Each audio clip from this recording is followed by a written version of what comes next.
Abordons le chapitre des actions sociales avec les clubs services. Dans les rues de la commune d'Abobo le samedi 30 juillet 2022, une présence humaine a marqué les esprits. Des hommes et femmes habillés en gilets jaune-bleu sont allés sensibiliser les populations, hommes et femmes, sur les méfaits de la toxicomanie. On les appelle les lions de la zone 332, district 403 à 2. Commentaire. Serge Ami, la drogue n'est pas propre pour la santé. Donc arrêtez la drogue. Ce que je peux dire en tout cas est que la drogue détruit l'organisme. La drogue n'est pas une bonne chose. Non à la toxicomanie. Que ceux qui n'y ont jamais goûté s'abstiennent.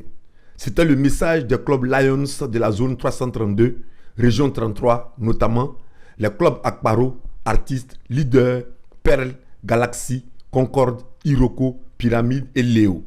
Ils sont allés dans la commune d'Abobo le samedi 30 juillet 2022 sensibiliser les populations, femmes comme hommes, à ne pas s'adonner à la toxicomanie, un fléau dont les méfaits sont néfastes, synchrones. Pour nous empoisonner. Il faut qu'on puisse sortir de cette situation-là. Il faut vraiment que les gens comprennent qu'il faut arrêter de fumer. Il faut arrêter de se droguer. Parce que la drogue, là, la seule solution de la drogue, ton projet, c'est la mort. Les membres Lions sont déterminés à parcourir tout le pays. Président du club, lead de ce projet, et tous les autres présidents des clubs amis se disent prêts pour sauver la jeunesse de ce fléau qui prend des proportions inquiétantes.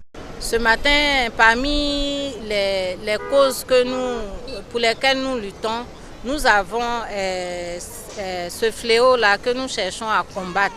Et donc ce matin, nous sommes venus à Bobo pour combattre ce fléau. Donc on demande vraiment à toute la population ivoirienne de nous aider, d'aider les organisations comme le Lions Club, d'aider les ONG, d'aider la Croix-Bleue, etc. pour lutter contre le fléau. Parce que ces jeunes qui s'adonnent aujourd'hui, il s'agit de l'avenir de notre pays. Cette campagne va se tenir en plusieurs phases. Et nous qui sommes les membres du Lions Club avec les ONG qui nous accompagnent, on va aborder les populations pour les sensibiliser et les rediriger vers les spécialistes du domaine qui vont leur donner de plus amples informations.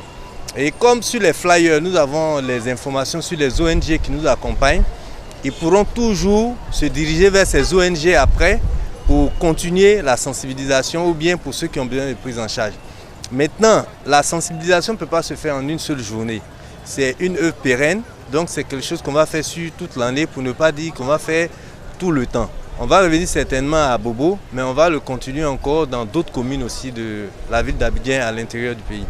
Aujourd'hui, nous nous tenons aux côtés du Lions Club pour informer, pour sensibiliser sur la question des drogues, sur les méfaits et sur les effets aussi. Il faut se dire qu'il y a beaucoup de théories naïves et erronées qui sont véhiculées autour des drogues et qui favorisent leur prolifération et leur usage par les populations. Donc aujourd'hui, nous nous tenons aux côtés de cette ONG, du Lions Club, pour donner l'information vraie, pour sensibiliser. Mais après cela, nous avons notre centre d'accueil à Djamé-Williamsville pour recevoir toutes les personnes peut-être qui sont déjà tombées là-dedans. Il faut noter que le mois de juillet est le mois de la lutte contre le tabac pour les Lions. Et pour la campagne de cette année, les partenaires comptent prendre en charge des toxicomanes.